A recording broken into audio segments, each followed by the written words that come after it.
वाक्य विभाग व्याकरण के जिस विभाग के अंतर्गत वाक्यों की रचना, उपवाक्यों के आपसी संबंधों तथा शब्दों से वाक्य बनाने का अध्ययन करते हैं, उसे वाक्य विभाग कहते हैं। आइए देखते हैं वाक्य की परिभाषा। कई शब्दों के मेल से वाक्यों की रचना होती है और उनका एक निश्चित अर्थ होता है। जैसे राम जाता है, मैं कल घर जाऊंगा, मैं पढ़ने गया था। आइए देखते हैं वाक्य के कितने भाग होते हैं। वाक्य के दो भाग होते हैं। पहला उद्देश्य, दूसरा विधेय। पहला उद्देश्य, तो वाक्य में जिस वस्तु या व्यक्ति के विषय में कुछ कहा जाता है उसे उद्देश्य कहते हैं। जैसे घोड़ा घास चरता है, मन चंचल है, कृष्ण ने कंस को मारा। यहाँ घोड़ा, मन और कंस उद्देश्य है क्योंकि उसके बारे में कहा गया है। दूसरा विधेय, तो उद्देश्य के विषय में जो कुछ कहा जाए उसे विधेय कहते हैं।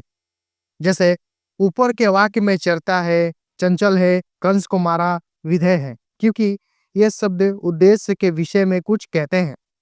आइए देखते हैं वाक्य के कितने भेद होते हैं। तो रचना के अनुसार वाक्य के 3 भेद होते हैं।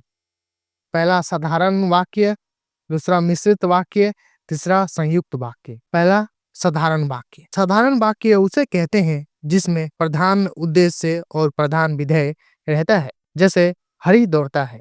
दूसरा मिश्रित वाक्य उसे कहते हैं जिसमें प्रधान उद्देश्य और प्रधान विधेय के अलावा एक या एक से अधिक अप्रधान वाक्य रहते हैं। जैसे पिता ने पुत्र से कहा कि परिश्रम करोगे तो जीवन में अवश्य सफल होंगे।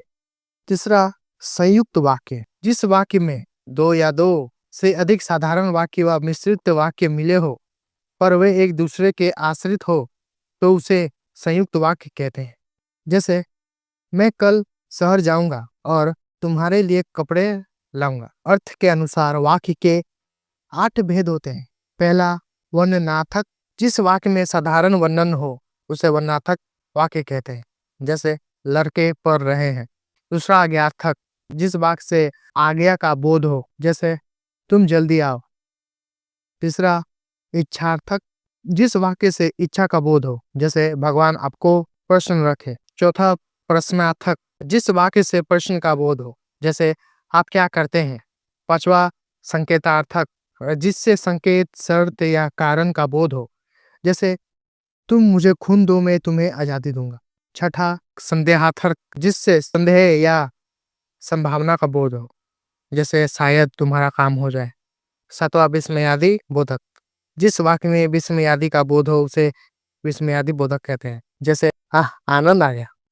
आठवां निषेधात्मक, जिसमें ना नहीं का प्रयोग हो, जैसे वह नहीं आया।